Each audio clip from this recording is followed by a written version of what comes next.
What is going on, guys? Welcome back to the channel. Today I have one of my favorite cars. This is one of the cars that made me fall in love with luxury cars in the first place. It is also one of the last nice Jaguars, in my opinion, ever produced, and it is a classic depreciation king, Jaguar XJ. This is not an L, and it's not a supercharged or anything. This is actually a base rear-wheel drive model, but I still think we should check it out. It's 2013 with under 60,000 miles.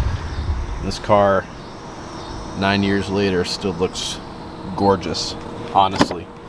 And these are cheap now, so let's see how the interior's held up over time.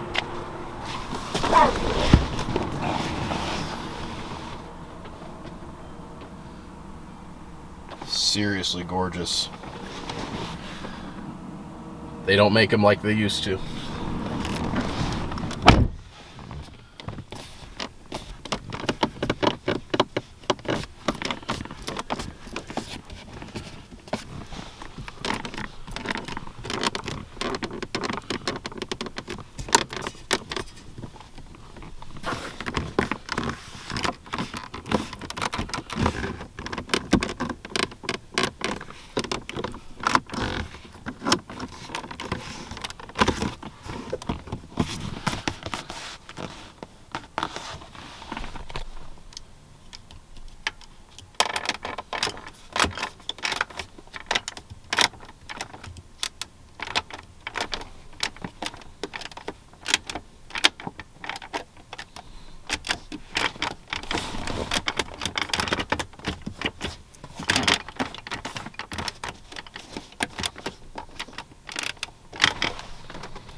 And let's check out the front.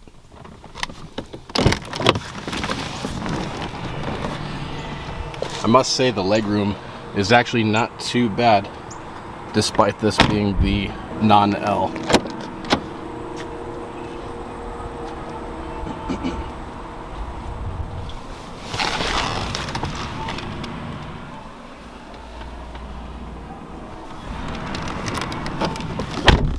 Seriously beautiful wood.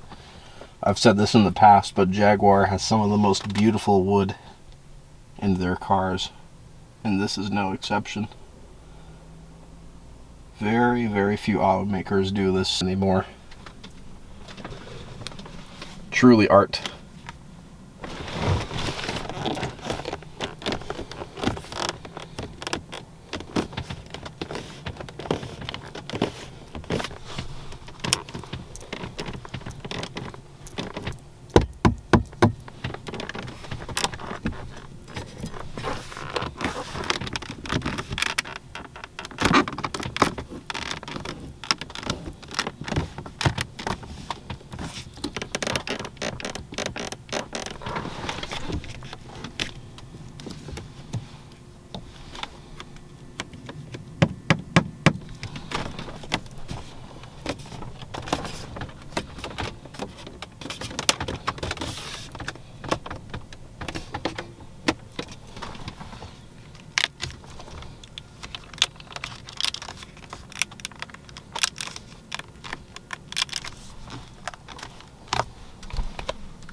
All right, now for the button test.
And now for the final button. Let's try that again.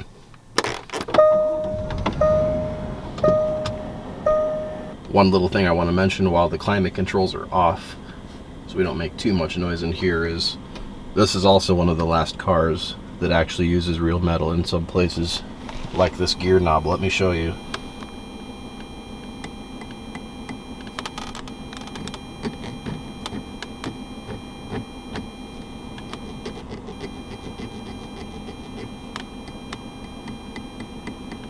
Might not be able to pick that up on the mic, but that is real metal, and you can sort of hear it. Plastic isn't going to feel quite the same or sound the same. This is one of the last luxury cars that really uses good materials. It even carries over to this little thing here. This could be plastic in any other car, but this is actually metal. I was in this car before, and this was hot to the touch. Not right now, things have cooled off, but genuine materials are used in here for real. But anyway, how does this do? Fit and finish, not quite to my surprise, it's quite poor. Some of the newest Jaguar Land Rover cars, newest, are quite good as far as fit and finish goes, but these a little bit older ones, not so much. This was pretty much squeaky in every area. I think the worst offenders were the infotainment and climate area here, and the overhead console were by far the squeakiest areas. And then the doors, despite having beautiful wood, is quite squeaky too. So there's really no getting around that. 4 out of 10 is the fit and finish score. this is just as bad as a Mercedes. So Jaguar or Mercedes, take your pick. I think this one is a little bit prettier though, which leads me to the next category, which is materials. So as I mentioned in the beginning of this video, this is actually a base car. It's a base rear wheel drive. It's not an L, it's not a V8 or anything. This is the Strippo version, and the materials are still gorgeous. I already talked to you about the wood, how it's quite literally a work of art. But we have a lot of real leather in here, like not just low grade leather or vinyl with stitching in it to make it look like leather. I'm talking about real leather in some parts. It's not completely leather though. Some of these lower areas are just soft touch, but these upper parts of the door here, like what I'm touching right now, up on the dash, over these climate vents, this whole area, and even above, that's all real, I think it's Napa leather, or at least it feels like Napa. These seats are extremely supple leather. Feels great.